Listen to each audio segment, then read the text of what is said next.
28장 한번 찾겠습니다. 성경 말씀 몇 군데 적어놨는데 설교 중에 찾아보고 마태복음 28장 19절 20절입니다.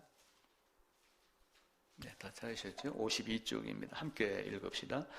18절부터 읽읍시다. 예수께서 나와 말씀하여 이르시되 하늘과 땅의 모든 권세를 내게 주셨으니 그러므로 너희는 가서 모든 민족을 제자로 삼아 아버지와 아들과 성령의 이름으로 세례를 베풀고 내가 너희에게 분부한 모든 것을 가르쳐 지키게 하라. 볼지어다 내가 세상 끝날까지 너희와 항상 함께 있으리라. 아멘. 우리가 찬송을 부르면서 삼위의 하나님에 대한 찬송을 불렀습니다. 삼위의 하나님, 구원의 하나님, 은혜의 하나님, 또 생명의 하나님. 또 시작 전에 찬송을 부르면서 내가 너희를 친구로 하였노라 라고 하는 말씀이 떠오를 정도로 하나님은 우리를 아들 혹은 자녀, 딸, 그리고 백성, 여러 가지 말로 아브라함에게는 나이보다 아브라함아 내가 너를 택하여 불렀다 이렇게 하며 늘 함께 하시는 하나님으로 여겨주십니다. 또 하나 하나님도 우리가 하나님을 대하여 말씀하실 때는 그냥 하나님 이렇게 하기도 하지만 성부 하나님, 성자 하나님, 성령 하나님 이렇게 하며 세 위격으로 이렇게 말씀을 합니다. 지난주는 세례자 요한이 예수님께 세례를 베풀었더라. 예수님이 세례자 요한에게 세례를 받았더라 라고 하는 것을 제목을 좀 수정을 해서 제사장 요한이 어린 양, 유월절 양 그리스도 예수에게 안수를 했다 이렇게 말을 바꿔서 설명을 했습니다. 오늘 그 내용을 다시 한번 말씀을 드리는데 그 세례자 요한이 있었던 우리 주님과 함께 있었던 그 장소에 삼위의 하나님이 함께 있었다라고 하는 개념을 삼위의 하나님을 설명을 드리면서 전체적으로 다시 한번 정리를 하겠습니다. 코로나 때문에 각자 몸이 떨어져 있습니다. 이제 그 몸이 떨어져 있는 것을 우리가 사회적 거리두기다 이렇게 이야기를 하고 있고 어제 인터넷 뉴스를 잠깐 보니까 사회적 거리를 두지만 오히려 책과 가까워지는 그런 시간이 되기를 바란다.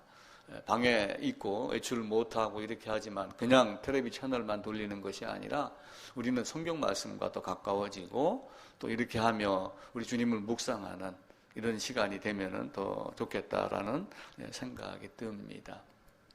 어느 교회에서 소금물로 소독제를 뿌렸습니다. 손도 씻고 입안에다가 뿌리고 이제 그렇게 했는데 사실은 소금이 그렇게 부패 방지, 질병 방지까지는 하지는 않습니다. 소금으로 아무리 담궈놓고 묵은지라 할지라도 오래 놔두면은 또 상하기도 하고 그렇게 하지요. 물론 소금의 역할은 맛내는 것도 있고 부패 방지도 있는 것이 일반적인 효능입니다. 근데 성경은 소금이 맛이 변하면 이렇게 말을 하잖아요. 근데 소금 자체가 맛이 변할 수가 있어요, 없어요? 소금은 맛이 변할 수가 없습니다. 근데 왜 소금이 맛을 잃으면 이렇게 했을까? 그래서 소금에 대해서 이야기한 것이 아니고 소금 역할을 해야 되는 하나님의 자녀, 하나님의 백성, 성도가 본분을 다하지 못하면 이스라엘 백성들이 어떻게 했어요? 구약을 따져보고 신구약 중간사를 잠시 보고 신약시대에 우리 주님이 있던 당시 하이델베르크가 쓰여졌던 그 당시에도 보게 되면은 또 칼빈이 루터가 종교개혁에 앞장섰던 그 당시에도 보게 되면은 세상이 썩어갔던 그런 시대였어요. 특별히 이스라엘은 하나님이 택하여 불렀는데도 불구하고 늘 바람직하지 못한 모습을 갖고 있었죠. 그래서 그런 너희가 소금의 역할을 하고 내가 너희에게 준 소금 언약은 영원토록 변하지 않는데 소금이 되어서 소금의 역할을 해야 될 너희가 변질되었구나라고 하는 것을 소금의 역할로 말씀을 한 겁니다. 근데 이제 그 소금이란 단어를 단지 부패 방지나 어떤 이런 것 때문에 착각을 해서 교회 내에서 그걸로 소독을 해가지고 오히려 전염을 시키는 아마 입에 들어갔다 나왔다 들어갔다 나왔다 하면서 병변을 옮겼다 이렇게 이야기를 합니다. 또 어떤 목사는 봐라 성경에서도 소금을 이야기를 한다 그렇게 하면서 소금 만드는 어떤 회사의 전문 또 그 선전꾼이 돼가지고 거기서 소금을 제공받기도 하는 또 이런 아마 그렇게 아마 하지 않을까 그런 생각도 하게 됩니다. 너희는 세상의 빛이다. 또 이렇게 말하잖아요. 너희는 세상의 소금이니 세상의 빛이니 그 빛이 해야 될 일은 뭐예요? 빛을 비추어가지고 다른 사람이 찾아오도록 해야 되고 그들에게 어둠이 있었을 때 빛을 비춰줘서 어둠이 물러가게 하는 것이고 그런데 불을 켜서 등장에다 불을 붙여서 말 아래 두지 아니한다 그랬는데 불이 있는 자들이 바르지 못한 행실로 우상을 바라보며 오히려 덮개로 씌워서 불이 꺼지게 하는 그래서 아무것도 비추지 못하는 그래서 소금과 빛에 대한 이야기를 하고 있습니다. 옛말에 썩어도 준치다 이런 말이 있어요. 준치라는 고기가 굉장히 맛이 있다고 그럽니다. 수심이 깊은 곳에서 나고 또 어느 물고기는 뭐 사철 나기도 하지만 제때에 나는 어떤 이런 것들이 있잖아요. 그래서 본질이 변하지 않는다라고 하는 개념으로 썩어도 준치다. 물론 우리가 만약에 잘못된 길로 들어섰다 할지라도 거듭났다면 하나님의 자녀의 권세는 빼앗기지 않지요. 빼앗을 수가 없다. 이렇게 이제 말씀을 하듯이 썩어도 준치다라고 하지만 그런데 한편으로는 어떻게 되겠어요? 너희가 성령이 전인 줄 알지 못하느냐? 라고 하고 있지만 이 안에 있는 성령이 근심하게 하는 일들이 우리에게 많이 있습니다. 그래서 그 맛을 잃지 않는 이런 모습들. 그래서 우리가 성경을 보면서 성경 안에 비유라고 하는 비유가 있어요. 비유. 그 다음에 또 한편으로는 이제 은유라고 해갖고 같은 비유법을 쓰는 것이 있는데 너희는 소금이니 라고 하는 이런 것도 어떤 하나님의 말씀, 신적인 것, 영적인 것 이런 것들을 어떤 물체에다 빗대서 말하는 은유법의 하나거든요. 성령이 비둘기같이 임하였다라고 하는 것도 실제 비둘기 형상이 아니라 그 비둘기가 가지고 있는 어떤 그 이미지 우리 갖고 있는 관점이 있잖아요. 올림픽 할 때 뭐 이렇게 비둘기 같은 걸 날린다든지 할 때 평화를 상징하고 어떤 사랑을 상징하고 뭔가 멀리 소식을 전하는 뭐 이런 것들. 그래서 그 매도 있지만 비둘기나 이런 데 다리다 뭘 묶어가지고 멀리 보내기도 하는 어떤 그런 의미의 어떤 은유법인데 소금, 빛, 어떤 이런 것들을 잘못 사용하면은 우리가 교회에서 성경을 왜곡해서 볼 수도 있습니다. 하나님이 우리에게 말씀하시기를 너희는 내 자녀니 어떻게 살아야 되겠는가라고 하는 이런 것들을 잘 우리가 이해를 하셔야지 돼요. 이사야서 6장 9절 한번 찾아보면서 읽겠습니다. 이사야서 6장 9절입니다. 이사야서 6장 9절에 보면은 여호와께서 이르시되 가서 이 백성에게 이르기를 너희가 듣기는 들어도 깨닫지 못할 것이요 보기는 보아도 알지 못하리라 하여 이 백성의 마음을 둔하게 하며 그들의 귀가 막히고 그들의 눈이 감기게 하라. 염려하건대 그들의 눈으로 보고 귀로 듣고 마음으로 깨닫고 다시 돌아와 고침을 받을까 하노라 하시기로 사실은 깨닫지 못하게 비유로 하는 거예요. 그러니까 이게 바꿔 얘기하면은 이걸 내가 말하는데 저 인간이 깨닫지 못하게 한다라고 이런 뜻이 아니라 볼 수 있는 눈이 있는 자는 보는 것이고 볼 수 있는 눈이 없는 자는 볼 수 없는 것. 영안이 깨치지 못하는 자는 아무 들여다봐도 영안으로 볼 수 없는 자가 있고 볼 수 있는 자가 있다라고 하는 것이죠. 그래서 이 내용이 복음서로 가게 되면은 씨 뿌리는 비유 앞뒤에서 그 얘기가 나와요. 보기는 보아도 깨닫지 못하고 죄의 사함을 얻지 못하게 하려 함이라. 마음이 우상을 향해 있는 그 사람들에게 죄악을 깨닫고 재물 안으로 들어가야지 되는데 그게 아니라 자기의 힘으로 자기의 능력으로 유전과 전통을 가지고 하나님께 나아가는 자들에게는 어떠한 말씀이든 사실은 보이지 않는 거예요. 유의태라고 하는 유명한 의사가 있었습니다. 옛날 얘기예요. 유의태가 누군지 알아요 혹시? 허준에 나오는 그 사극 그 허준에 보게 되면은 누가 등장을 하냐면 허준이 있고 유도지라고 하는 친구가 있어요. 근데 유도지의 아버지가 유의태입니다. 근데 유의태 씨는 실력은 출중해요. 근데 예전에 고시를 본 거예요. 의사고시 궁에 가가지고 의사고시를 봤는데 불합격을 받았어요. 불합격을 받으니까 승질이 욱 하고 올라온 거야. 그래가지고 그 도제조라고 하는 사람을 찾아가가지고 내가 뭐가 부족해서 시험에 떨어졌느냐. 욱하는 성질을 다 죽여야지 돼요. 전우사님도 죽이고 나도 죽여야지 되고. 그런데 도제조가 너는 능력이 없어 떨어졌다. 이렇게 딱 잘라 이야기를 합니다. 그러니까 이 유이태가 도제조에 가가지고 나하고 시합을 하자. 어떤 혈자리, 어떤 처방 이렇게 놓고 닭을 한 마리 갖다 놓고 침을 놓으면서 닭이 고통을 느끼지 아니하고 뭐 이런 여러 가지 조건을 걸고 했는데 이 도제조가 그러니까 쉽게 얘기하면 이제 뭐 의료부가 있다 그러면 보건사회복지부 장관이 이 의사하고 이제 붙은 거예요. 그래갖고 7단계, 8단계가 있는데 5, 6단계까지는 똑같이 나갑니다. 근데 6단계, 7단계, 8단계 가가지고 이 도제조가 졌다 이렇게 딱 이야기를 해요. 근데 시합하기 전에 당신이 만약에 나에게 지면은 유이태는 천하제일의 명이다. 이렇게 소리를 쳐라. 세상을 향해서 3번을 이렇게 얘기를 한 거예요.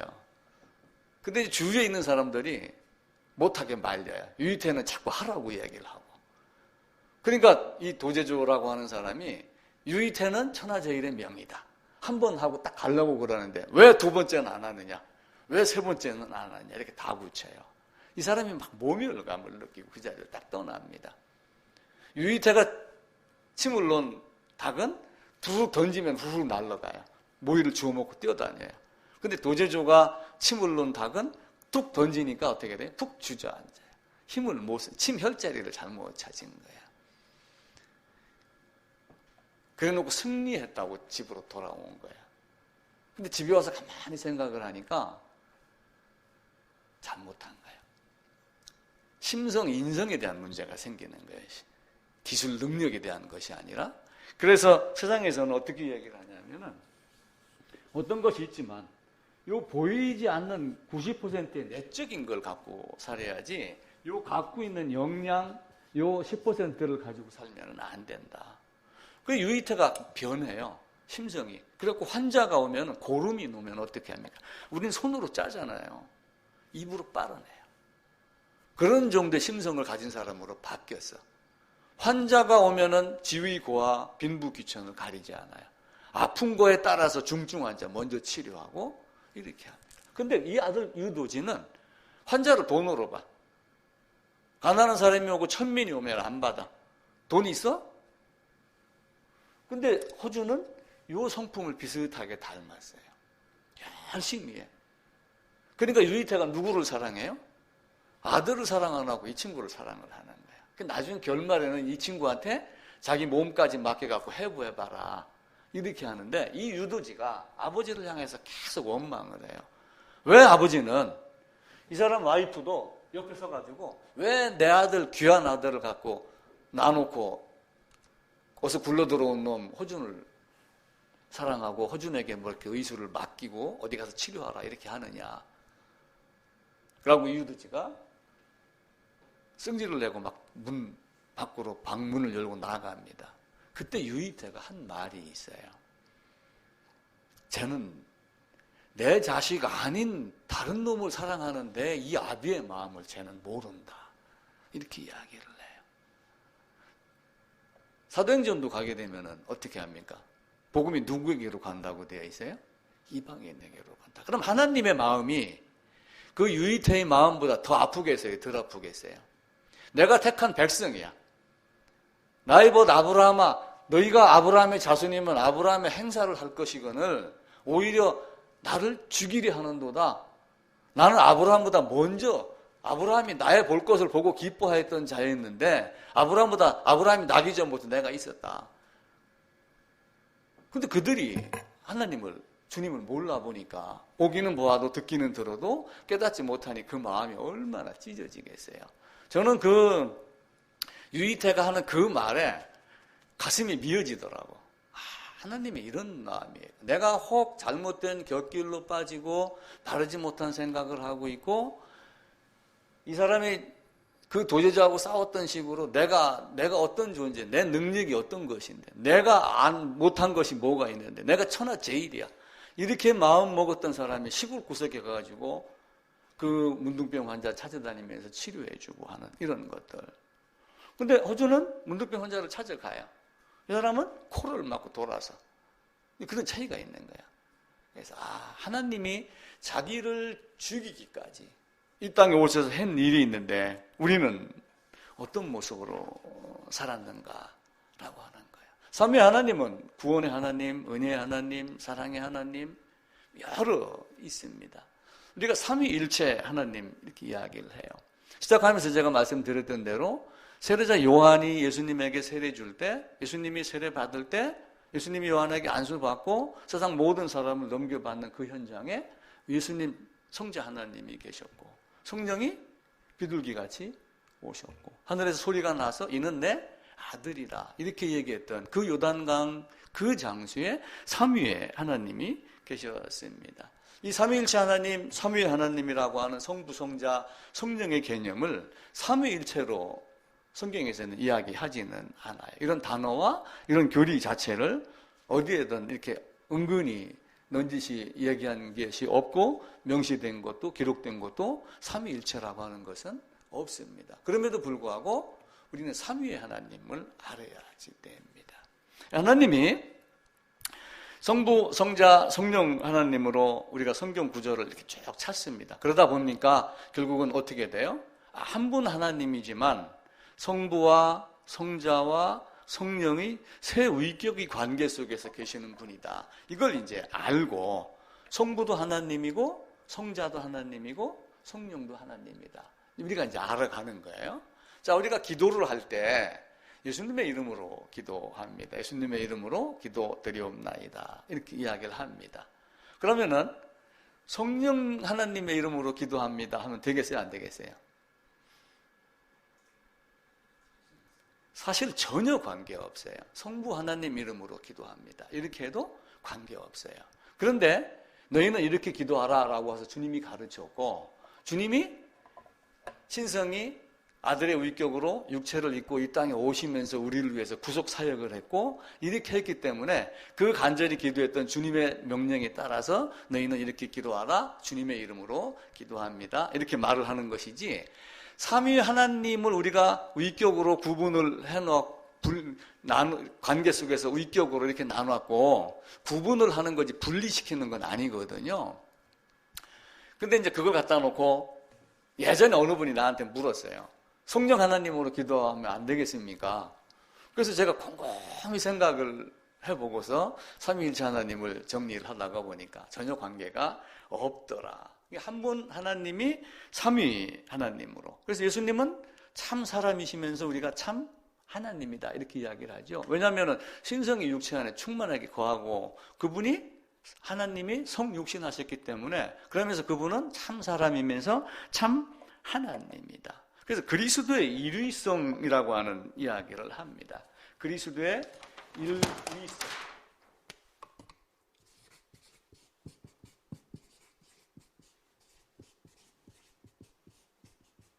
그러니까 이제 이거는 어떤 위치에 대한 일을 얘기를 하는 거예요. 그리스도에 대한 일위성인데 그리스도 예수는 육체를 입고 오셨잖아요. 그죠? 마리아에게서 나와서 육체를 갖고 있는 거예요. 그럼에도 불구하고 성령 잉태가 됐으니까 그분은 참 하나님이면서 참 사람이다. 그리스도라고 하는 요 안에 예수라고 하는 요 안에 신성이 있고 요 안에 마리아에게서 나온 인성이 있지만 신성과 인성이 혼합되어서 변질되고 이렇게 한 것이 아니고 하나의 위격으로 그냥 그대로 존재를 한다. 그러니까 사람들은 간혹 이놈 요놈이 합치니까 제3의 어떤 성질이 있는 것 아니냐 이렇게 보는 사람들이 있는 거예요. 지금까지 신학적 그 교회사 교회신학 역사를 보면은 근데 그것이 아니고 그냥 일위성으로 혼합되거나 변질되지 아니하고 그렇다고 구분되거나 분리되는 것이 아니고 한 분 하나님으로 예수 안에서 신성과 인성이 영속적으로 결합해 있다. 그래서 그는 그리스도이시며 한 분 하나님이며 한 분 참 사람이다. 이렇게 말씀을 합니다. 자, 창조는 하나님이 하셨습니다. 그러면은 성부의 사역이에요, 성자의 사역이에요, 성령의 사역이에요. 세 분 모두가 다 들어가요. 그 내용을 이제 우리가 성경을 한번 찾아볼게요. 태초에 하나님이 천지를 창조하셨다. 이렇게 하면은 성부 하나님의 개념으로 들어가요. 그죠? 하나님이 창조하셨다. 삼위 개념을 알면은 하나님이 창조하셨다. 삼위 하나님이 함께 하셨다. 이렇게 압니다. 빛이 있으라 하며 빛이 있고 땅이 물 궁창 위에 물 아래 물 또 모으니까 바다가 되고 묻이 드러나고 나무 심고 이런 내용들이 쭉 나옵니다. 그러다가 해와 달과 별도 만들고 우주를 공간에 다셨어요. 이 지구가 공간에 있는 경우 그 옛날 사람도 이집트나 뭐 이런 데 가게 되면은 산 위에 뭐가 탁 걸쳐 있다고 코끼리 등 위에 지구가 있다고 이렇게 여겼습니다. 옛날에는.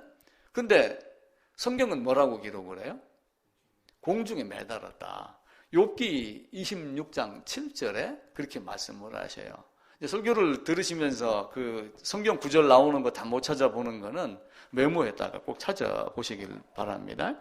욥기 26장 7절에 보면은 우리가 사는 땅과 요 행성, 이거를 아무것도 없는 공간에 다셨다.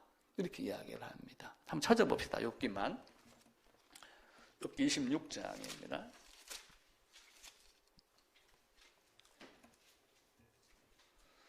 7절입니다. 786쪽입니다. 같이 읽을까요? 그는 북쪽을 허공에 펴시며 땅을 아무것도 없는 곳에 매다시며 물을 빽빽한 구름에 싸시나 그 밑의 구름이 찢어지지 아니하더라. 그래서 그 물의 순환작용이라는 게 또 초등학교 고학년이나 중학교 때 가면 나오잖아요. 이렇게 쭉 안개되어서 올라가고 구름에 물이 머금다가 무거워지면 찢어지면 쏟아져 내리고 이런 순환작용하는 게 나옵니다. 사실 이거 밝힌 지가 얼마 안 돼요. 그죠? 근데 욥이라고 하는 사람이 등장했던 시대가 아브라함 시대거든요. 그러니까 아브라함이 BC 2166년에 태어났다고 우리가 성경을 조사해 보면 나오는데 그럼 벌써 지금 따지면 4000년 전에 이 지구가 공중에 떠 있다. 이걸 알고 있는 거예요. 근데 그 당시에 무지했기 때문에 코끼리 등 위에 있다. 지구가 평평하다. 지금도 미국에서는 지구가 평평하다고 믿는 단체가 있다고 그럽니다. 근데 공간에 달고 지구 하는 영어 단어하고 몇 개 찾아보면 서클이라는 단어가 또 나오거든요. 지구가 둥글다는 게 나오게 됩니다. 모든 것이 성부 하나님, 삼위 하나님이 우주 만물을 창조하셨습니다. 그러면서 모든 것이 그의 뜻의 결정대로 그의 계획대로 이루어 가시는 하나님. 그러니까 예를 들어서 우리가 내일 일은 모르지만 지금 어떤 일이 일어나면 이것 또한 하나님의 계획대로 이루는 거예요. 사람은 어떤 일을 하다가 잘못되면 바꿔서 한번 해볼까? 이렇게 하고 그러지만 하나님은 그렇게 하지 않아요. 계획한 그대로 100% 완전하게 똑같이 그렇게 이룹니다. 그래서 창세전에 영원전에 그리스도 안에서 만세전에 작정하신 것이다. 이런 여러 말씀을 갖다가 종합적으로 하면은 창세전에 태초에 하나님이 천지를 창조하시니라 라고 하는 태초가 창조의 시점이 아니라 요한복음 1장으로 가게 되면은 그 태초가 하나님이 아닌 삼위 하나님 말고 그 어떤 것도 그 누구도 아무것도 없던 시점이 태초라고 하는 시점입니다. 그러니까 그때 삼위 하나님이 천지를 창조하신 거예요. 태초에 하나님이 천지를 창조했다. 이렇게 하며 성부 하나님이 만드신 것을 말씀을 합니다. 그럼 성자 하나님은 어떻게 돼요? 성자 하나님은 요한복음으로 한번 가볼까요? 요한복음 1장입니다. 태초에 말씀이 계시니라 라고 하며 이 말씀이 하나님과 함께 계셨으니 라고 하며 이 말씀이 성자 하나님을 상징을 합니다.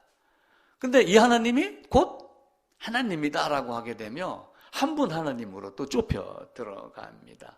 근데 그 안에 생명이 있었고 그러면서 쭉 여러 가지 이야기를 해나가기 시작을 합니다. 만물이 1장 3절에 봅니다. 만물이 그로 말미암아 지은 바 되었으니 여기서 그는 누구를 얘기를 하겠어요? 요한복음에서는 그리스도 예수를 지금 증거하기 시작을 하는 겁니다. 그러면서 만물에 말씀이 있었는데 말씀이 하나님과 함께 있었고 그러면서 이 말씀이 하나님이시다. 그로 말미암아 세상이 창조가 되었다라고 말씀을 하며 성자 하나님을 말씀을 하죠. 자, 골로새서로 가게 되면은 골로새서 1장 6절입니다. 골로새서 1장 16절에 보면은 이제 13절부터 제가 읽을게요. 그가 우리를 흑암의 권세에서 건져내사 그의 사랑의 아들의 나라로 옮기셨으니 그 아들 안에서 우리가 곧 속량 곧 죄사함을 얻었도다. 그는 보이지 아니하는 하나님의 형상이요 모든 피조물보다 먼저 나신 이니 만물이 그에게 창조되고 라고 하며 그리스도 예수로 말미암아 창조된 성자 하나님도 창조주 하나님에게 포함된 것을 말합니다. 모든 것보다 먼저 그 안에 있었고 모든 것보다 먼저 나신 자다. 물론 먼저 나신 자라는 말을 또 오해를 해가지고 예수는 없었던 적이 있었다. 출생했다. 이런 개념으로 접근하는 이상한 사람들이 또 있었죠. 근데 그건 먼저 나신 자라고 하는 것은 태초라는 개념을 놓고 봤었을 때 하나님 이외의 다른 어떤 존재, 그 누구도 그 무엇도 어떤 것도 없었던 때, 삼위 하나님만 계셨던 때를 가지고 먼저 나신 자라고 하는 개념을 말씀을 하는 거예요. 근데 이런 단어를 갖다 놓고 이제 사람들이 자꾸 봐라, 예수는 없었던 적이 있었다. 이렇게 자꾸 이야기를 하고 접근을 하면서 그는 피조물이다. 근데 피조물에게 우리가 예배하면 돼요, 안 돼요? 피조물에게 예배하면 우상 섬기는 것이 되는 겁니다. 그래서 그 이론은 틀린 거예요. 또 모든 것의 권세를 누가 하나님이 이 세상을 다스립니다. 그죠? 하나님이 세상을 다스리는데 이 하나님이 세상을 다스리지만 또 한편으로 누가 다스려요? 성자 하나님이 모든 것을 다 다스립니다. 모든 권능이 인간에게 속한 것 같지만 따지고 보면은 모든 권능이 하나님에게 있는 거예요. 한 분 하나님 곧 아버지가 계시고 만물이 그에게서 났고. 자, 고린도 전서로 한번 가볼까요? 고린도 전서 8장입니다. 8장 6절입니다. 고린도 전서 8장 6절입니다. 272쪽입니다. 제 성경으로.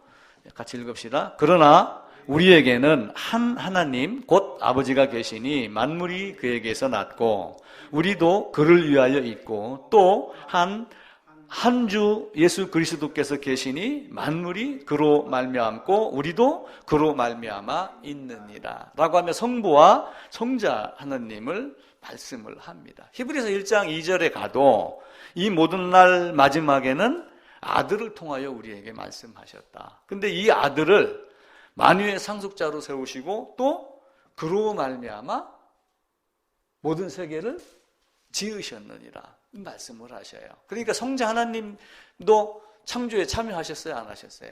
성자 하나님도 창조하셨습니다. 자, 그러면은 성부 하나님은 일단 우리가 창조했다. 그러면 다 이해를 합니다. 쉽게. 성자 하나님은 우리가 지금 성경을 찾아봤어요. 그럼 성령 하나님은 어떻게 될까요? 성령 하나님도 참여했을까요? 안 했을까요? 모든 것을 다 하셨어요. 창세기 1장 2절에 가면은 하나님의 영이, 하나님의 신이 수면 위를 운행하시니라 라고 하는 것을 학자들이 어떻게 생각을 하냐면은 성부가 만들어 놨는데 성령이 어떤 일을 하기 위해서, 일을 시작하기 위해서 준비하는 과정이다. 이렇게 하고 그러지만 한 분 하나님의 개념으로 놓고 봤었을 때 그래서 이제 창세기 1장 1절을 갖고 논란이 요즘에 가끔 또 생깁니다. 왜냐하면은 첫째 날, 둘째 날, 셋째 날 이렇게 쭉 있지만 천지를 창조하느니라, 창조하시니라 하셨다라고 하는 게 1장 1절에 있으니까 모든 창조가 1장 1절에서 끝났다.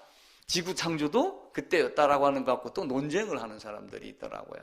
근데 사실은 모든 것을 다 창조를 해놨습니다. 근데 문제는 이제 뭐냐면은 창조를 하고 나면은 우리 예를 들어서 이사를 해요. 이사를 지금 있는 집에서 옆 통로로 이사를 했는데 지금 있는 집보다 조금 더 넓어. 지금 있는 집보다 조금 더 좁아. 똑같은 구조에 똑같이 갖다 옮겨라 이렇게 하지 아니하고 만약에 장소가 좀 틀리다 그러면 어떻게 해요? 어디다 배치할까? 어떻게 배치할까? 뭐 이런 게 있겠죠. 집을 사놓고 가구를 들여왔을 때도 요건 어디에 있겠어? 우리 아들이 있고 딸이 있으니까 딸 방은 요걸로 하고 책상은 이렇게 이쁜 걸로 해줄까? 이런 것들이 있겠죠.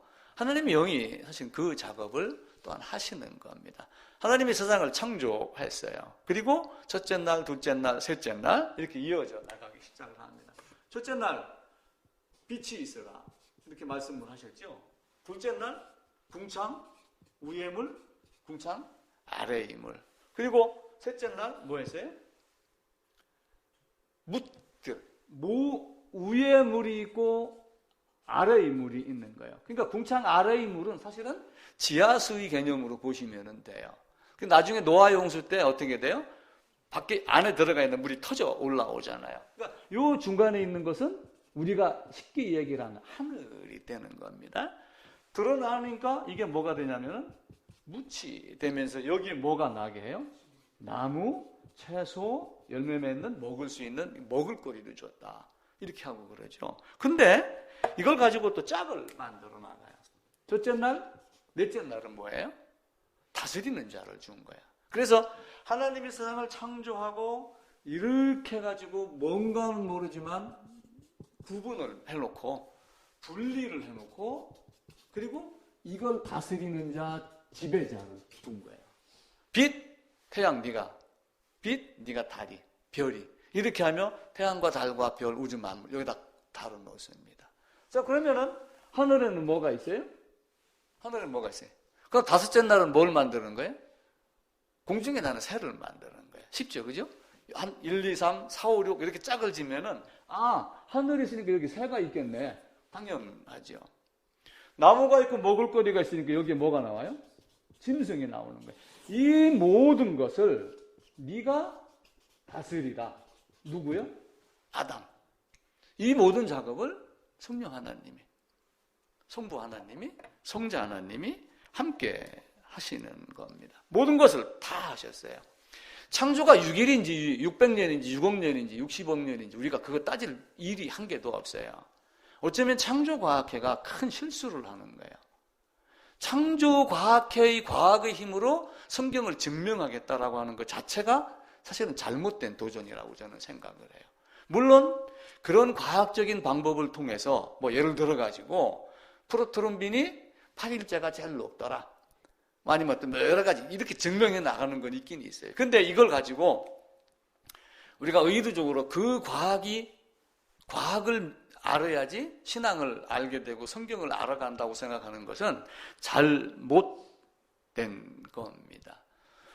성령도 있습니다. 너희가 하나님의 성전인 줄 알지 못하느냐? 근데 하나님이 내 안에, 아버지가 내 안에, 예수님이 내가 너희 안에, 너희가 내 안에. 그런데 성령이 전이라고 하면 또 성부, 성자가 아닌 성령이 있잖아요. 그죠?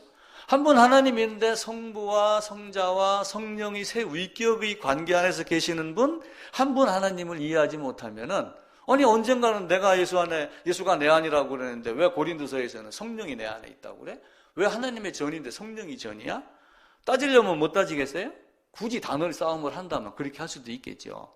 그래서 우리가 삼위의 하나님을 잘 이해를 하는 거예요. 아나니아가 바르지 못한 짓을 했어요. 자, 헌금을 합니다. 그럼 헌금을 많이 하고 적게 하고를 우리가 관여해야 하나요? 저는 여기서 개척해가지고 헌금의 단어를 한 번도 사용한 적이, 헌금하세요 이런 얘기 한 번 한 적도 없어요. 그러면은 형편이 있어서 할 수 있으면 있고 마음의 여유가 있고 또 교회 형편을 봐서 할 수도 있고 안 할 수도 있고 그건 본인이 알아서 선택을 하는 거예요. 근데 아나니아가 물건을 팔아갖고 얼마를 했습니다 라고 이야기를 한 거야. 근데 이제 베드로가 그 얘기를 한 거잖아요. 그 물건이 팔리기 전에도 내 거고 팔고 나서도 누구 거예요? 네 거예요. 그럼 누구 마음대로 하는 거예요? 네 마음대로 하는 거예요. 근데 네가 그걸 가지고 뭘 한 거예요? 계산을 한 거예요. 잰 거란 말이야. 그래서 네가 성령을 속였구나. 그랬는데 그 성령을 속였구나라고 하는 그 다음 절인가? 몇 절 보게 되면 누구를 속인 걸로 해요? 네가 하나님을 속였다. 이렇게 이야기를 해요. 성령 하나님의 개념입니다. 우리 사도행전 5장 한번 찾아봅시다. 앞으로 가셔서.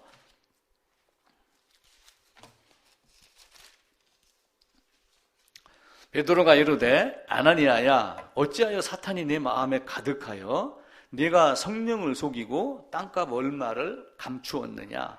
땅이 그대로 있을 때에는 내 땅이 아니며 판 후에도 내 마음대로 할 수가 없더냐. 어찌하여 이 일을 내 마음에 두었느냐.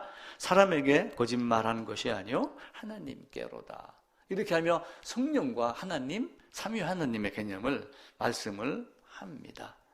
하나님이 아들의 위격으로, 신성이 아들의 위격으로 이 땅에 오셨습니다. 빌립보서에서는 그는 하나님의 본체시나 동등됨을 취하지 아니하고, 그러니까 동등됨을 취하지 아니하였다라고 하는 이 이야기는 바꿔 얘기하면 뭐예요?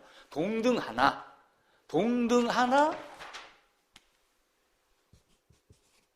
성부와 성자가 동등하나 동등됨을 취하지 아니하고, 이 개념으로 보는 거예요.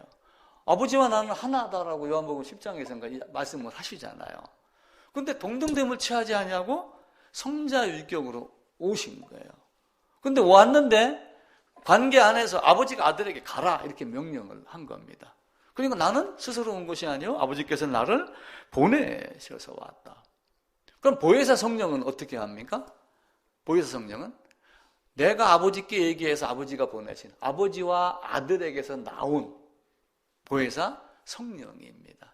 그런데 예수님은 또 무슨 말씀을 하냐면은 내가 갔다가 다시 오겠다 이렇게 이야기를 해요.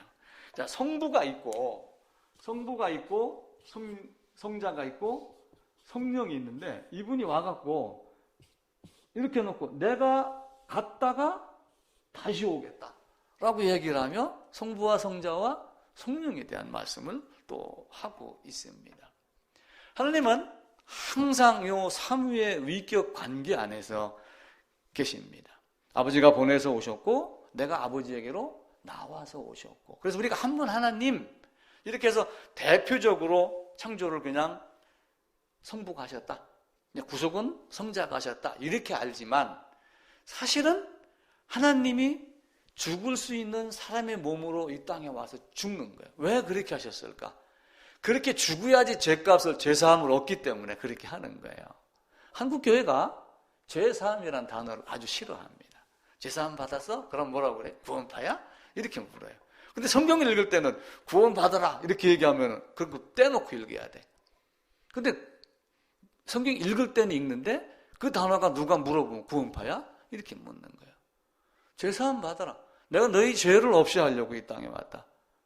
이게 예수님이 이 땅에 온 목적입니다. 스스로 온 것이 아니고 아버지께서 보내서 어떤 목적을 갖고 이 땅에 온 거예요.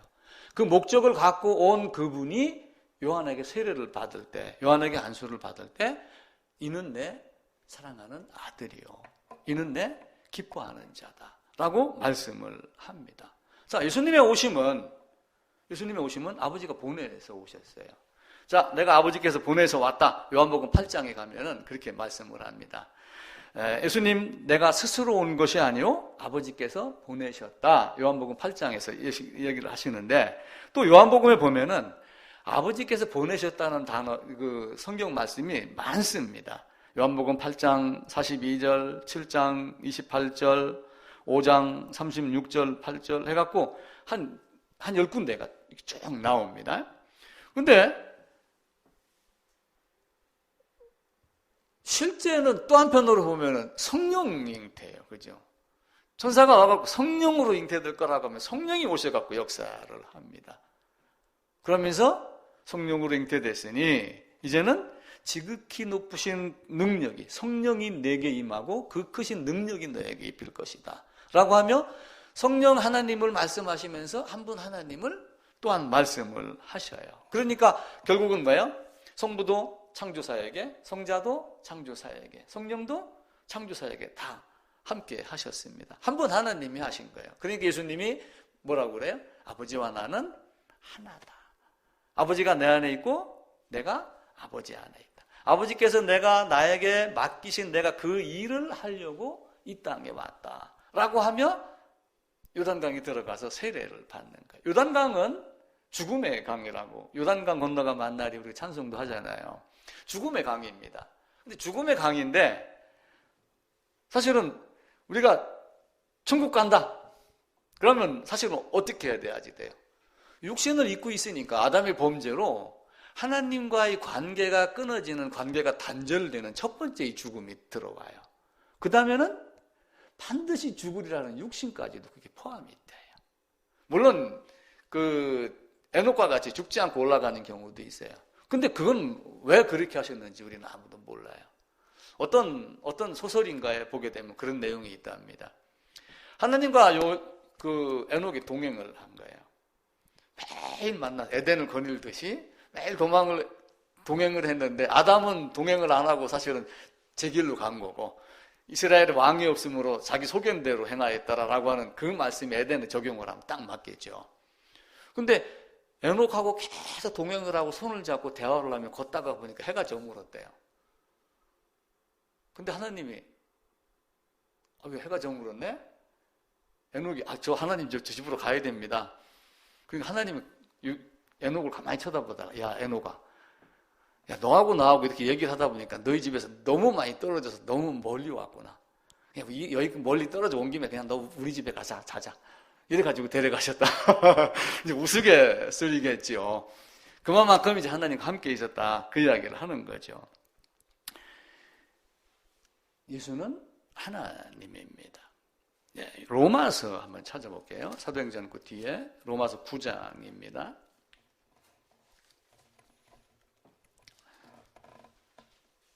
9장 5절입니다. 251쪽. 우리 사모님 한번 읽어보실래요? 큰 소리로. 여기 녹음 다 되게. 조상들도 그들의 것이요 육신으로 하면 그리스도가 그들에게서 나셨으니 그는 만물 위에 계셔서 세세의 찬양을 받으실 하나님이시니라. 조상들도 그들의 것이요 육신으로 하면 그리스도가 그들에게 나셨으니 그는 만물 위에 계셔서 세세의 찬양을 받으실 하나님이시라. 아멘. 예수 그리스도는 하나님입니다. 아버지께서 보내서 오셨지만 위격의 관계 안에서 이제 그 신비를 우리가 어찌 다 알겠어요. 그래서 그 신비를 아는 만큼 얘기하고 더 자꾸 얘기를 하고 그래서 그러면 나 몰라. 이렇게 얘기하는 게 정답이다 라고 이야기를 하는 거예요. 성경이 그렇게 말씀하기 때문에 성경을 보다가 보니까 하나님이 삶 위에 위격 안에서 관계하시는 분이구나. 예수님이 나를 본 자는 누구를 보았다고 그래요? 그래서 아버지를 보았다. 사람들이 묻습니다. 네가 누구냐? 하는 예수님 물어봐. 나중에 종말에는 어떤 이상한 놈들이 와가지고 내가 그야 이렇게 말하는 사람들이 있을 것이다. 근데 내가 그라고 하는 게 사실 어디서 나온 거냐면은 저 출애굽기 3장 14절에 나는 스스로 있는 자다 라고 하는 말이 헬라어로 번역이 되면서 에고 에임이 나는 스스로 있는 자야 라고 하는 말로 바뀌는 거예요. 나는 누구누구이다. 그런데 예수님이 내가 그라고 너희가 이미 말하지 아니하였느냐라고 하면 내가 그라 그렇게 말씀을 하셔요. 그 내가 그라라고 하는 그 말씀은 나는 스스로 있는 자야라고 하는 창세기 14절을 갖다가 인용해서 사용을 하시는 겁니다. 하나님이 성자에게 모든 걸 다 맡기셨어요. 심판도 맡기고 뭐 하는 모든 사역을 다 맡겼습니다. 저도 예를 들어서 아들이 있고 딸이 있습니다. 그러면 딸이 가서 자식을 낳고 아들이 자식을 낳아요. 근데 이게 다 똑같습니다. 근데 냉철하게 따지면은 0.1%라도 아들의 자식에게 마음이 가요. 왜 그러냐면 아들의 자식이 사랑스럽고 이쁘고 건강하고 지혜롭고 똑똑하고 돈이 많고 이래서 그런 것이 아니라 시의 연속성이 때문에 그러는 거예요. 나를 대신할 자가 누군가가 이 땅에 남기고 나는 가고 남기고 가고 하는 그 후손의 개념이 들어가는 거예요. 아버지가 아들에게 모든 걸 다 맡겼습니다. 근데 아브라함에게로 한번 돌아가 봐요. 아브라함이 종 엘리에셀인가에게 가가지고 리브가 가서 이렇게 해갖고 이제 결국은 리브가로 이제 낙점이 됐지, 그죠?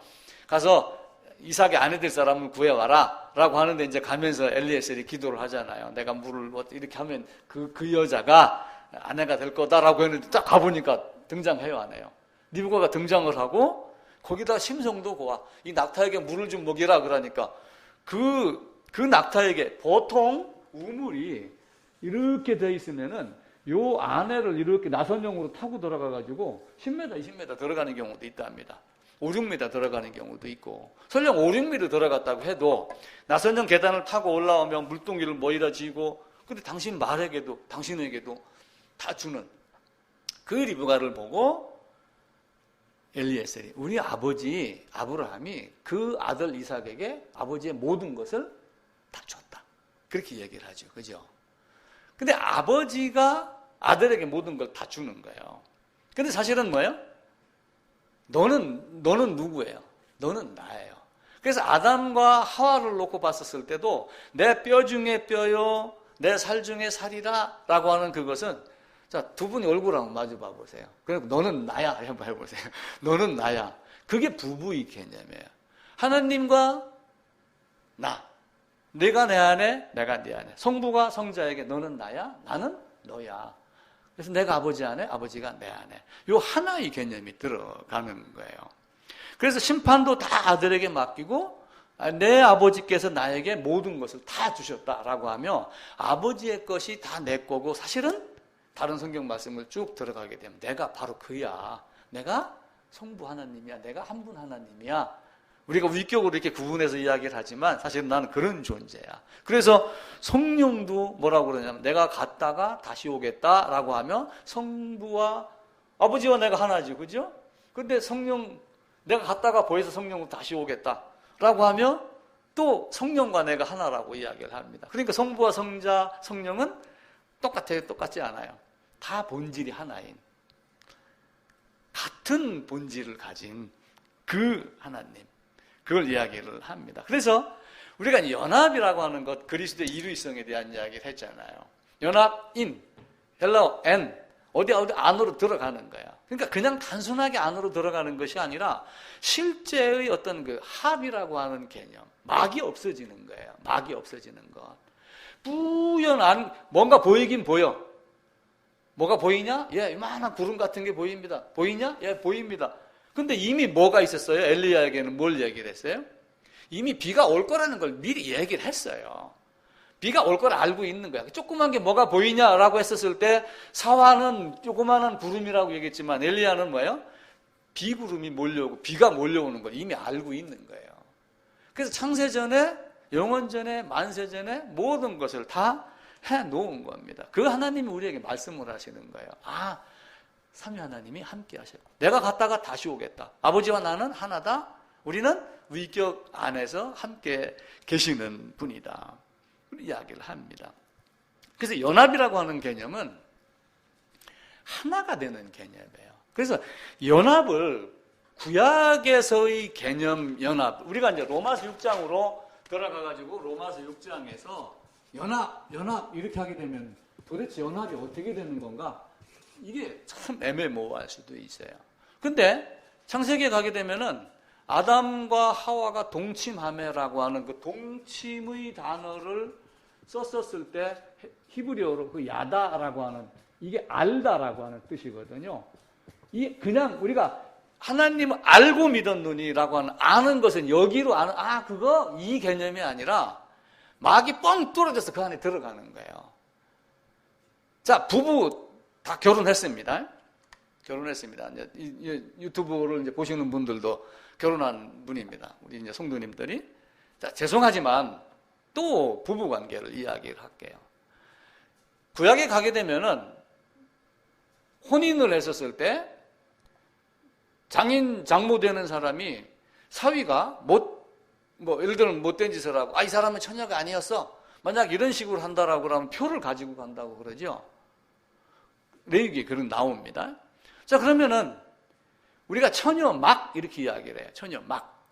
계란을 딱 까면은 껍질이 단단한 게 있고 그 안에 노른자가 보이는데 얇은 막이 하나가 있어요. 그 막이 뜯어지지 않으면 안에 노른자 흰자가 밖으로 나와야 안 나와요. 그게 뜯어져야지 돼요. 그 얇은 막 보이지만 보이는 저 너머가 보여야지 돼요. 내가 보이는 저 너머가 보여야지 되고 그리고 그 막이 딱 끊어지는 그 뚫고 들어가는 그것이 연합의 개념이 돼요. 그러니까 단순하게 맞아 내가 예수님과 연합했어. 연합이 도대체 뭐야? 라고 하는 게 아니라 연합은 온전하게 하나가 되는 거예요. 그렇다고 내가 예수다 이 개념은 아니에요. 예수 안에 있어서 연합의 개념을 우리가 의미상으로는 철저하게 알아야지 됩니다. 그래서 이 연합을 하기 위한 하나의 조건이 구약에서는 뭐예요? 안수라고 하는 개념이에요. 우리가 안수를 너무 지금 이 세속적인 안수에다가 지금 매여 있기 때문에 안수 그러면 어떻게 돼요? 목사가 머리에다 손 얹고 세례 주고 어디 보낼 때 출정식 할 때 선교사 뭐 파송할 때 장로 임직 할 때 목사 안수할 때 이 자꾸 안수에 머리 손 얹는 개념만 따지고 뭐 권세를 부여하는 걸로만 자꾸 생각을 하는데 레위기에서의 안수는 그게 아니에요. 물론 안수는 두 가지가 다 있어요. 있는데도 불구하고 아사셀 염소 안에 이스라엘 백성이 들어가지 않았다면 어떻게 됐겠어요?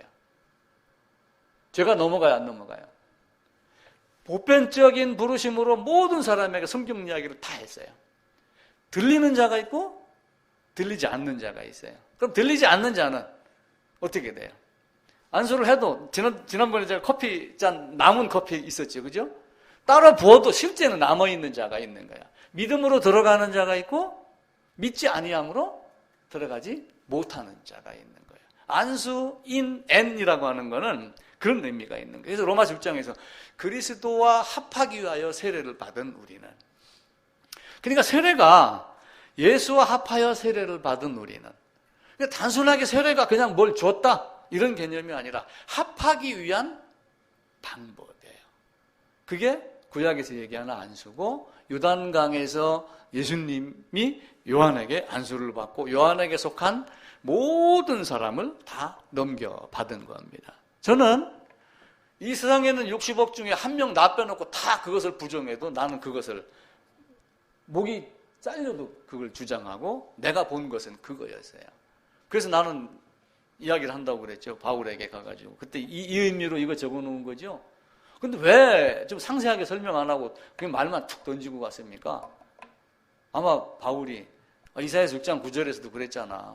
보기는 보아도 깨닫지 못하고 듣기는 들어도 제사함 받지. 창세전에 예정된 자는 그것이 보이고 그렇지 않은 자는 보이지 않을 것이다. 갈라디아서 한번 보겠습니다. 갈라디아서 3장 27절입니다.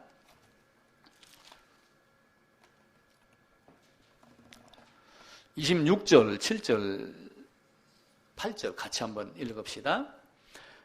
너희가 다 믿음으로 말미암아 그리스도 예수 안에서 하나님의 아들이 되었으니 누구든지 그리스도와 합하기 위하여 세례를 받은 자는 그리스도로 옷 입었느니라. 예수 안으로 들어가야지 그리스도로 옷 입어요. 아담이 가죽옷을 입었습니다. 이 말을 가지고 창세기로 에덴으로 넘어가는 거예요. 그러면 아담에게 가죽옷을 지어 입히니라 라고 하는 그 아담이 가죽옷 안에 들어갔다는 얘기는 재물 안에 있었기 때문에 가죽옷을 입은 것이 돼요. 세상 사람들은 아니라 할지라도 그거는 칼빈이 말한 거 아니야 설령 이렇게 한다 할지라도 여러분과 나는 그걸 명확하게 이야기를 해야지 돼요.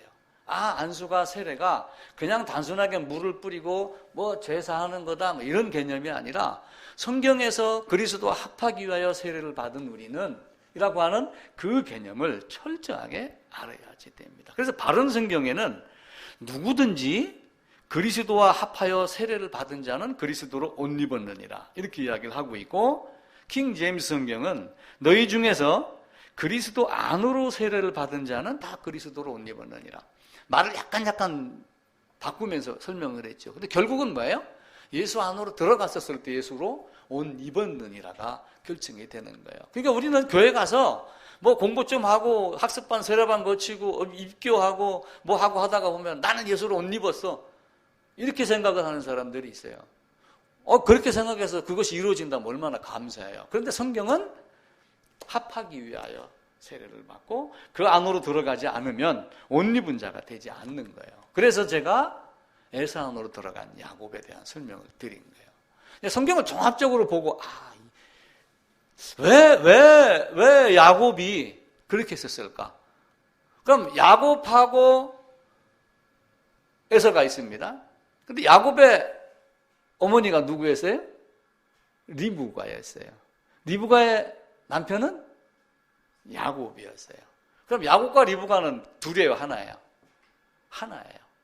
네가 어떤 일을 당하든지 저주를 받으면 그 저주를 내게 돌리라. 이렇게 얘기하며 이삭의 어떤 마음을 사실은 성부 성자의 마음을 아브라함과 이삭과 야곱 어떤 이런 관계 속에서도 우리가 그걸 한번 찾아보셔야지 돼요. 자, 예수님이 세례를 2번 받았습니다. 세례 이 단어를 쓴다면은 요한에게 세례를 받았어요. 요단강에서. 그리고 또 하나는 어떤 세례를 받았어요? 십자가 세례 받았어요. 그럼 십자가가 왜 세례냐? 이렇게 하고 그러지만 십자가 세례입니다.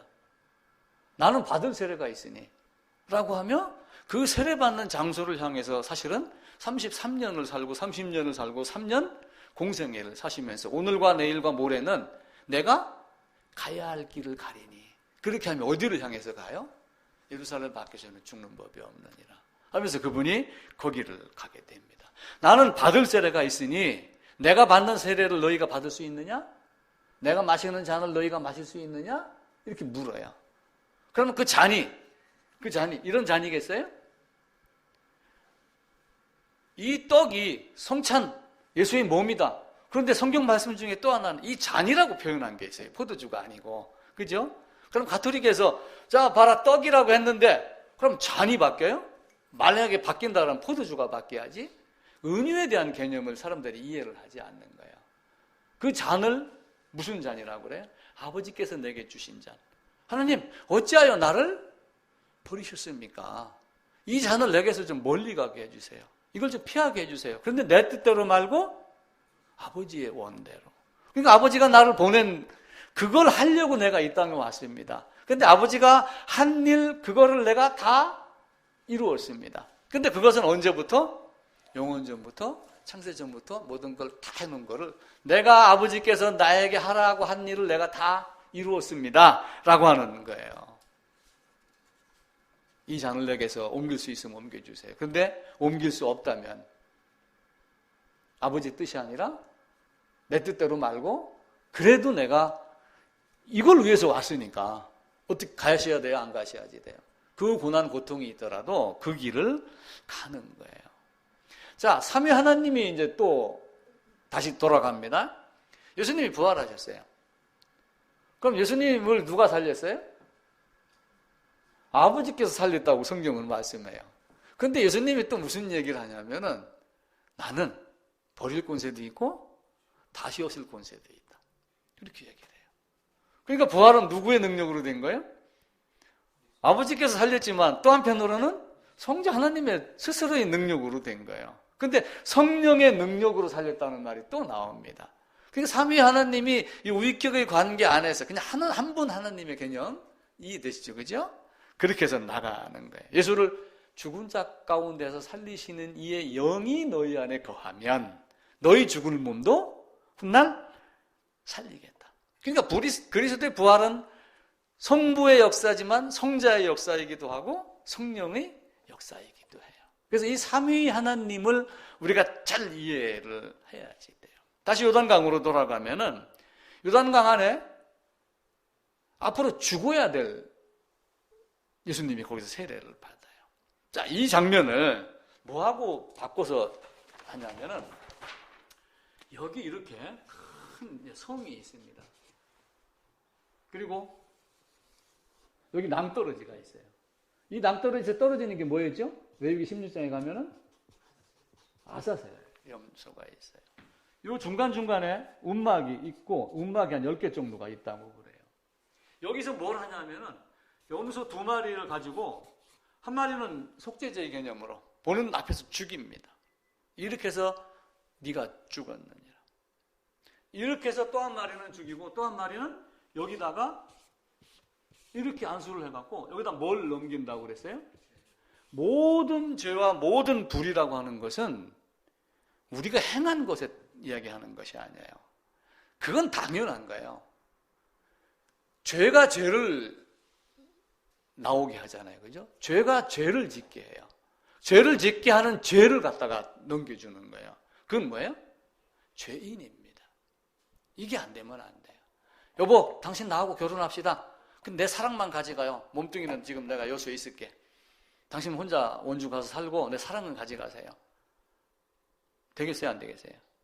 안 됩니다. 같이 가야지 돼요. 모든 죄인을 넘겨놓고 이때부터 뭘 하는 거예요? 주님은 오늘과 내일과 모레는 3일 길을 가는 거예요. 그리고 마지막에 가가지고 어떻게 합니까? 여기까지 왔으면 어떻게 합니까? 이거 끌고 간 사람이 자 왔습니다. 시작합니다. 염소를 떨고 갖고 어떻게 해요? 죽여버려요. 우리 주님이 요단강에서 세례받고 요단강은 어떤 의미냐 하면 이런 의미도 있어요. 이스라엘이 영토가 이렇게 되어 있잖아요. 이게 요단강이에요. 애굽에서 나와가지고 시내산에 있다가 광야 38년 있었습니다. 여기서 한 1년 반 정도 있었으니까 38.5년 정도가 돼요. 토탈 40년입니다. 근데 이렇게 안 들어갔어요. 그죠? 어디로 들어갔어요? 이렇게 가지고 여리고 아이성 거쳐갖고 이렇게 들어간 거예요.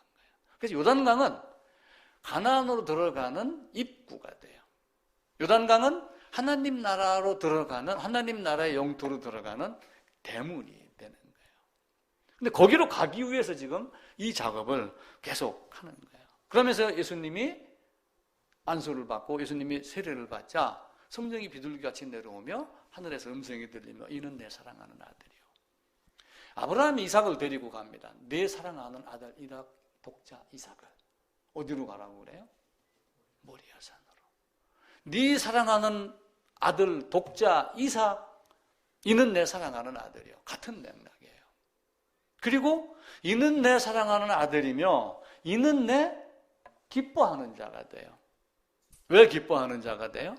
부활하심으로 능력으로 하나님의 아들이라 인정을 받은, 그리고 내가 네게 하라고 주신, 나에게 아버지가 나에게 맡긴 모든 일을 행하고 부활하신 능력의 하나님, 기쁨의 하나님, 성취하신 하나님, 그 하나님이 되는 겁니다. 이 세례를 자꾸 물 세례 뭐 이런 개념으로, 뭐 어떤 사람들은 요단강의 물을 거룩하게 성화시키려고 요단강에 가서 세례를 받았다. 교부들 중에서 그렇게 생각하는 사람들이 많더라고요. 근데 아니에요. 그 물 성화시킨다고 뭐가 나오겠어요? 물은 씻는 개념으로 죄 사함의 개념을 갖고 있고 죄를 씻는 개념을 갖고 있지 그 물 자체에다 효력을 두면 안 돼요. 하나님은 입술로도 모든 백성을 구원할 수 있고 입술로도 사망에서 생명으로 옮길 수도 있습니다. 사마리아 여인에게도 바로 그냥 물 한 바가지 떠주면서 이게 생수야 말할 수 있어요. 근데 그렇게 하지 않았어요. 이런저런 이야기를 하면 네 남편을 데려와라 뭐해라 지금 네가 어떤 그전에는 어떤 그러면서 그 사람을 완전히 발가벗겨 버리는 거예요.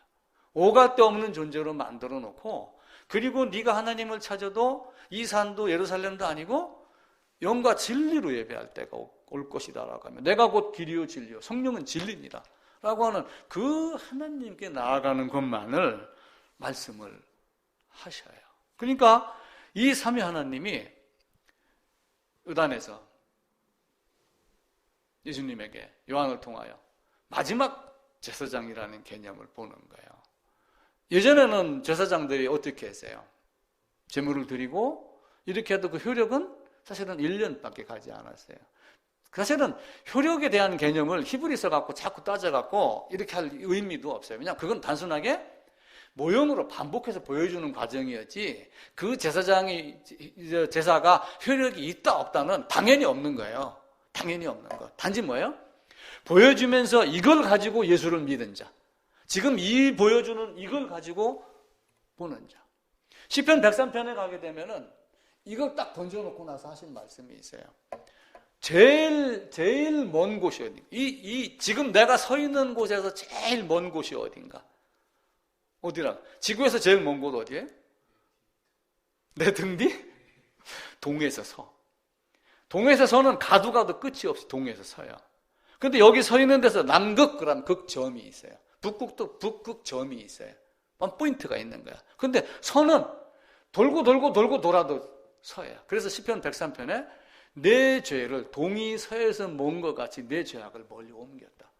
미가서에 가게 되면은 네 모든 죄악을 깊은 바다에 던지셨다. 라고 하며 시청각 교육을 시키는 거예요. 그러니까 그게 뭐냐 하면은 그 무슨 언어라, 그림 언어라고 하는 거예요. 그게. 자, 바다 꺼내겠어요? 그 필리핀 그 밑에 무슨 해군가에는 이게 뭐 약 2km가 된 해구도 있어요. 100m, 500m에 들어가 있는 배도 하나 제대로 못 건지는데 1km, 2km 들어가 있는 깊은 바다에 던진 걸 누가 꺼내요? 건질 수 없다라고 하는 거예요. 다시는 찾을 수 없다. 그래서 이스라엘 백성들에게 여기서 사람들이 서가지고 이거 가는 걸 쭉 봅니다. 그리고 여기 도착해가지고 딱 하게 되면은 보냈다라고 딱 신호를 보낸대요. 염소가 떨어지면서 신호와 함께 이 염소가 맺던 그 뿔에 맺던 그 헝겊인가 뭐가 색깔이 바뀐다. 그런 소리 유대인들에게는 있는 거예요. 다 없앴느니라. 다 이제는 새 사람이다. 이렇게 보는 거예요. 물과 성령으로, 성령과 불로 이렇게 이야기를 합니다. 자, 물과 요한 1서에 가게 되면 물과 피로 임하셨다라고 되어 있어요. 요한 1서에. 요한 1서 한번 잠깐 가봅시다.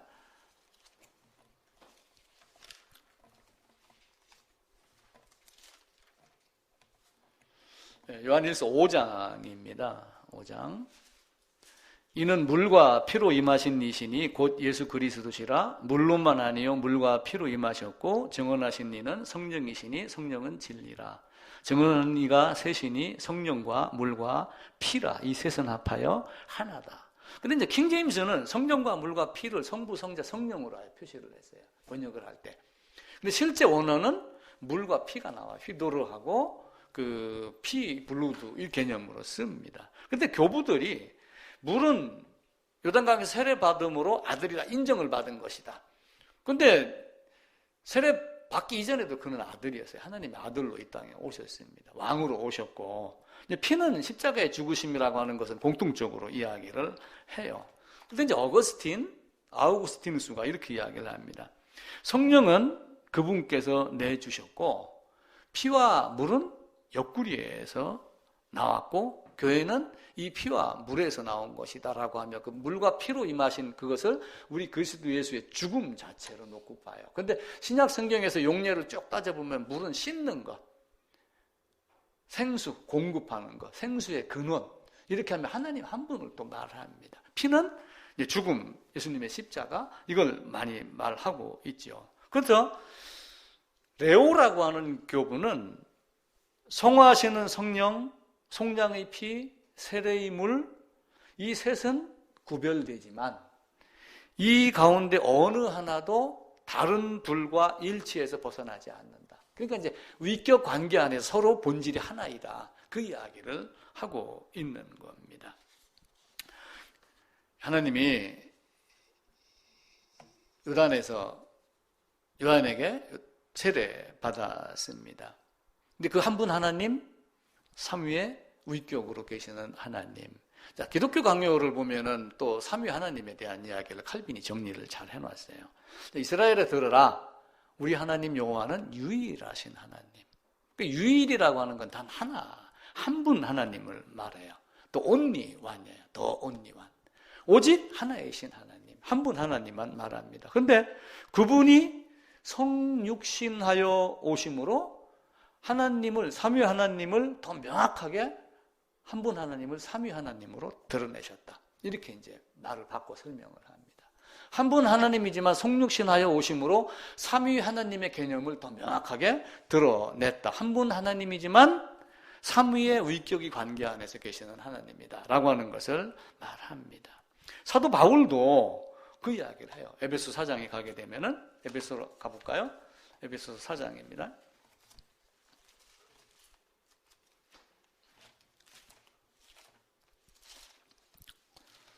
4절, 7절입니다.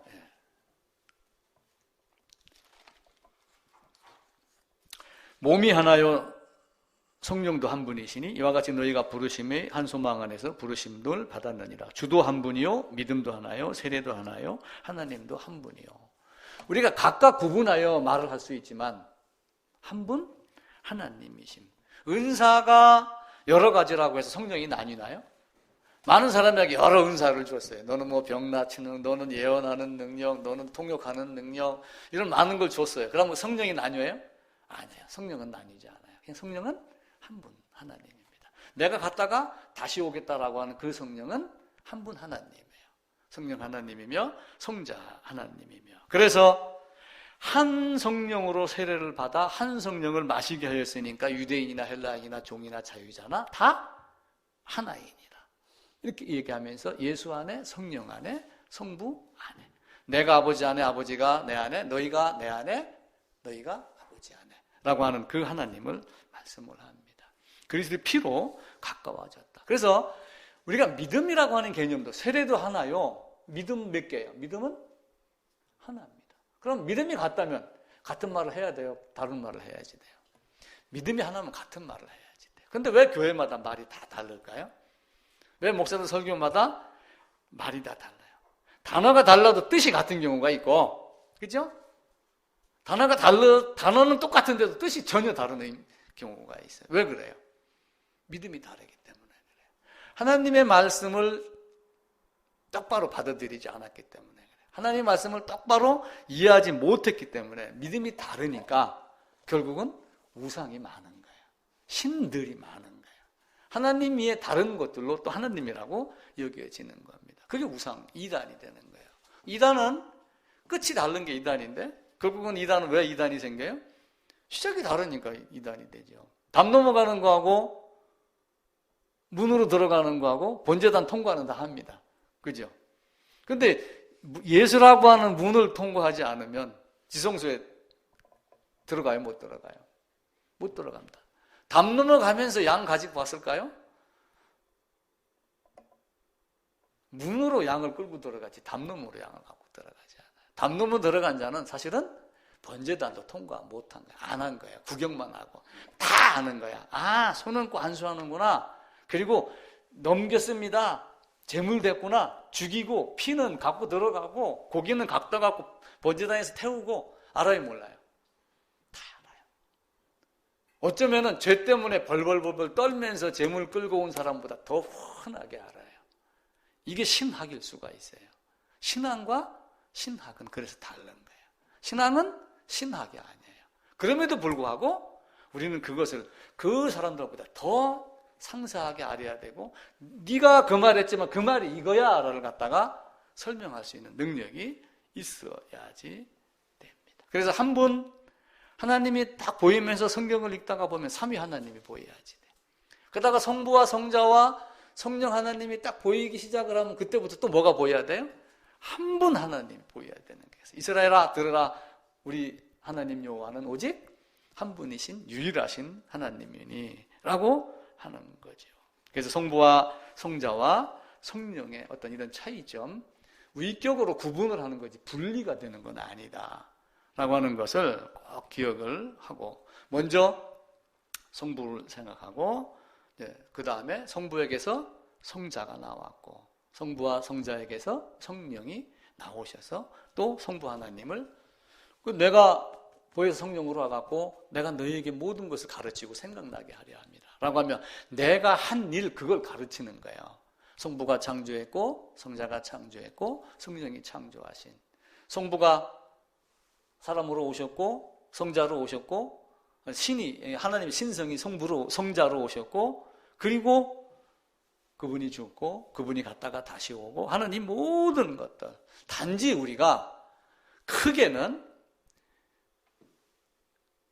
창조의 대표자로 성부 하나님을 이야기를 하는 거예요.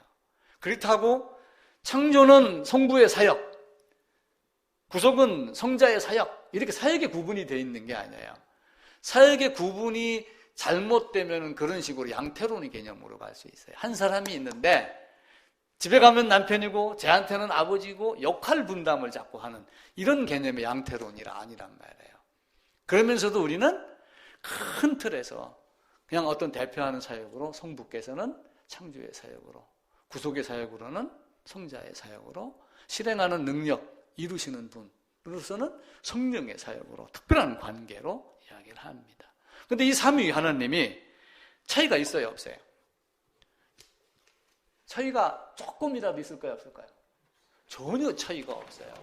그래서 이 차이를 잘 우리가 설명을 못하니까 삼신론도 나오고 양태론도 나오고 막 수많은 이론이 나오는 거예요. 차이가 전혀 있다? 전혀 없다. 전혀 없다. 그래서 무엇으로 설명하는 게 가장 좋으냐면 삼위 하나님, 여기에 성부, 성자, 성령, 요 삼위와 세 사람으로 구분을 하는 거예요. 세 사람. 자녀가 셋이잖아, 그죠?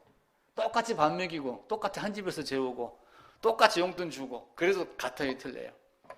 참 쌍둥이라 해가지고 붙어서 나오잖아요. 똑같을까요, 틀릴까요?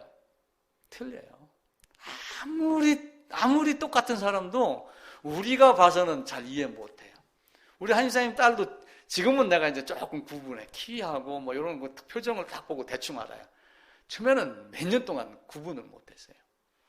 그런데도 다 성격이 다르고 좋아하는 거 이런 게 다 다릅니다. 세 사람이 있지만 똑같은 것이 한 개도 없어요. 내가 배웠던 그 교수님은 어느 분은 이렇게 이야기를 해요. 삼위 하나님을 설명하는 가장 좋은 방법은 이거 이상은 없다. 세 사람과 삼위를 구분해라. 세 사람은 아무리 똑같은 모양으로 깎고 만들고 다듬고 입혀놓고 먹여놓고 다 갖다 놔도 세 사람은 다 다르다. 그런데 삼위 하나님은 전혀 일치가 되지 않는 것이 하나도 없다. 거룩성, 성품, 온유, 긍휼. 성부는 긍휼이 있고 성자는 긍휼이 쯤나요? 그럼 성령은 긍휼이 없나요? 똑같습니다. 온유, 세 위격이 똑같습니다. 전혀 차이가 없다. 그게 삼위의 하나님이에요. 세 사람과는 다 다르다. 하나님 아버지가 우상 따라가는 걸 보고 질투를 하셨어요. 그럼 예수님은 질투 있어요, 없어요? 성부와 똑같은 질투를 갖고 있어요. 성령 하나님은 질투해요, 안 해요? 질투. 성령을 왜 근심하게 해요? 너희는 성령을 근심하게 하지 말라 그러죠. 그 성령의 근심이 하나님 아버지의 근심이에요. 성부의 근심. 한 분 하나님의 근심입니다. 그래서 그 그리스도의 이루성을 얘기할 때 인성과 신성에 대한 것을 이야기를 했어요. 인성과 신성이 한 위격 안에 영속적으로 존재를 합니다. 삼위의 위격이 서로 침투해 계시나 서로 침투하나 하나가 되시나 구별되나 서로 침투해 있고, 부부도 마찬가지예요. 이 의미로 따진다라고 하면은 부부는 일심동체다 이야기를 하죠. 뭐가 일심이 돼요? 실제 일심동체인가요? 밥 먹고 살고 저축하고 뭐 집 사자는 일심이 되겠지만은 생각하는 게 일심 되나요? 아니에요. 뭐 저기 어디 가니까 무슨 일심교회도 있습니다. 한마음. 성도가 다 한마음 됐나요? 안 돼요. 세 사람 아니라 두 사람도 안 됩니다. 나도 내 마음을 모르는데 라고 하면 순간순간 흔들리잖아요. 삼위 하나님은 똑같습니다. 전혀 차이가 없습니다. 그래서 삼위 하나님은 위격 자체의 구분이지 사역의 구분이 아니다. 지상문 다음에 양태론으로 흘러가고 이렇게 하는 모든 활동, 모든 사역과 관련해서 대표적 위격을 그냥 우리가 위의 수준으로 알게 하려고 말하는 것이지 다른 것이 아니다. 그런데 그럼에도 불구하고 위격을 떠나서 자기 자신에게 얘기할 때는 예수님이 내가 하나님이야 말할 수 있어요, 없어요? 있습니다. 그래서 로마서 9장 5절에서도 그리스도는 하나님이다 이렇게 이야기를 하는 거예요. 삼위의 위격 안에서는 성부요, 성자요, 성령이요 이렇게 이야기를 하지만 성부 자기 자신에 대해서만 얘기할 때는 내가 하나님이야. 성자 하나님 자신에 대해서 얘기할 때는 내가 하나님이야. 성령도 마찬가지로 내가 하나님이야. 이렇게 이야기하는, 자신과 관계에서 부를 때는 그렇게 부르면은 됩니다. 자, 이스라엘 백성이 이렇게 해서 가는데 이제 짐승이 머리라가 손을 얹고 죄를 넘겨줘요. 그러니까 이들이 이제 여기서 아사셀을 끌고 갑니다. 끌고 가가지고 뭐 약간 거리가 좀 있겠죠. 뭐 왜 10개를 또 혼자 안 가고 인수인계를 했는지는 잘 모르겠어요. 이들이 염소를 끌고 가면서 꼭 하는 말이 있어요. 지고 가라. 뭘 가지고 가라 그 얘기예요. 테이크, 툭, 테이크 앤 고, 테이크 앤 고. 이 말을 계속 외치면서 갔어요. 죄를 가져가라는 게 죄인을 가져가라는 거예요. 이게 이치적으로 따져야지 돼요. 도토리 100나 가져가 100근 다 가져가면 내년에 도토리 또 생겨요, 안 생겨요? 생겨요. 죄에서 죄가 죄를 낳고 죄가 죄를 낳고 하는 그 죄 두 단어의 의미를 생각을 하면은 모든 불의와 모든 죄를 넘겨준다는 죄가 어떤 죄인가를 아는 거야. 보라, 세상 죄를 지고 가는 하나님의 어린 양이로다. 그게 어제 내가 저쪽 하늘을 향해서 야 이 개새끼야, 야 이 소새끼야 이렇게 욕했던 그 죄가 아니라 그 죄가 나오게 한 죄, 죄의 근본, 죄인, 그걸 이야기를 하는 거예요. 그게 이해가 안 되면은 성경이 보이지 않아요. 99%는 압니다. 99.9%는 알 수가 있어요. 근데 그 막이 뜯어지지 않으면 안 돼요. 그래서 보라, 이는 내 사랑하는 아들이요. 죽으러 갈 준비하고 죄짐을 넘겨받고 요한에게 안수받고 요한에게 세례받고 아담을 대표한 모든 사람들을 다 넘겨받은 내 사랑하는 아들이요. 그리고 오늘과 내일과 모레는 나는 받을 세례가 있으니 해서 결국은 십자가로 가신 너는 내 기뻐하는 자라라고 하는 그 기쁨이 되는 겁니다. 성경의 결론은 딱 한 가지예요. 죄 사함입니다. 구원이고 거듭남입니다. 물론 다른 열심을 하지 말라는 건 아니에요. 그게 없으면 어떻게 돼요? 그래서 주님이 말씀하신 거예요.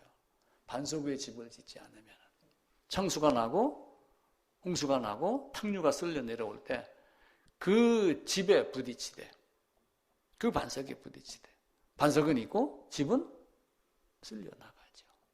물론 성화의 과정은 둘째 문제예요.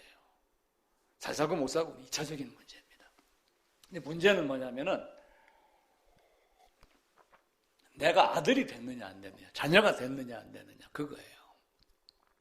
옆집 아이가 총명한 아이가 하나가 있어요. 돈을 대줄 수는 있어요. 근데 그 아이에게 그 이상 할 수 있어요? 못합니다. 물론 빌 게이츠, 나는 내 재산을 다 사회에 기부하겠다. 자식에게는 하나도 안 줬겠어요? 몇백억 줬겠죠. 몇 조 재산 가진 사람이니까. 자녀와 자녀가 아닌 것의 차이는 아무것도 아닙니다. 질문 한 가지 던지고 정리할게요. 강한 자가 살아남습니까? 살아남은 자가 강한 자입니까? 다시 물어볼게요. 강한 자가 살아남느냐? 살아남은 자가 강한 자냐?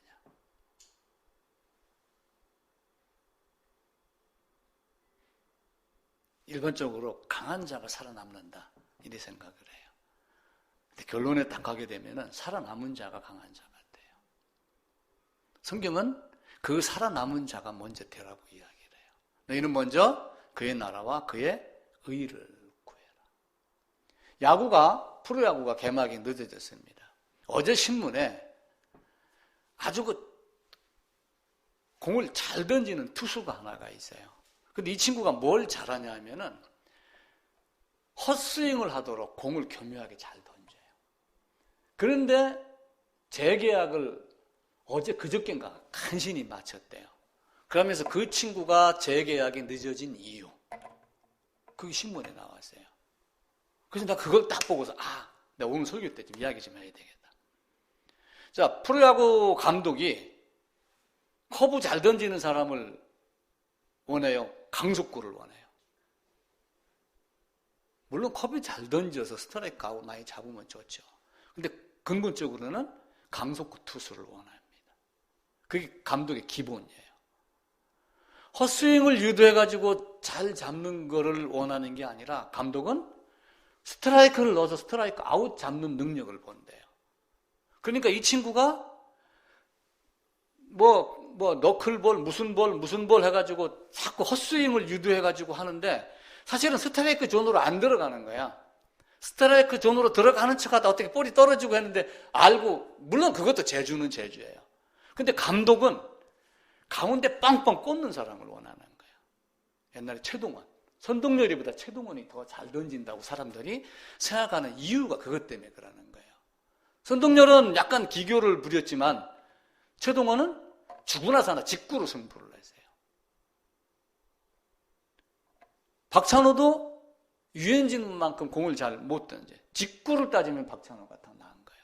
그래서 평가를 할 때는 스트라이크 아웃을 잡느냐 못 잡느냐를 갖고 기준으로 하지, 커브 이런 거 체인지업 이걸 잘 던지 이걸 따지는 게 아니래요. 마찬가지로 타자도 마찬가지고 투수도 마찬가지고 다 그렇습니다.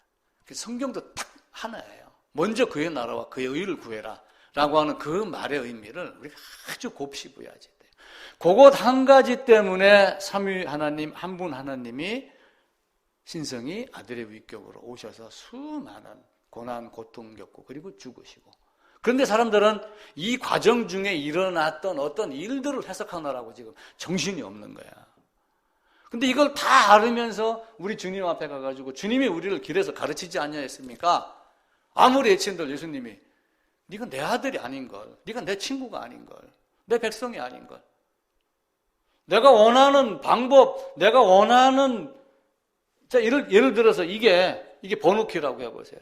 1번부터 0번까지 있습니다. 우리 문 앞에도 그거 있죠? 번호 제가 6개, 7개 딱 넣어놨어요. 또딱딱딱 누르면 됩니다. 알면 쉽고 모르면 어려워요. 은지한테 가가지고 1번부터 0번까지, 0번부터 있습니다. 9번까지 10개 가지고 조합하면 몇 개 조합이 나오는가 한번 물어보세요. 근데 알면은 따다닥 한 개만 딱 알면은 돼요.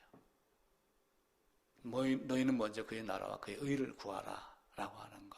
그래서 요한의 세례가 그냥 단순하게 공적 출발 이런 자꾸 개념이 아니라 우리는 복음 중에 복음이다라고 저는 생각을 합니다.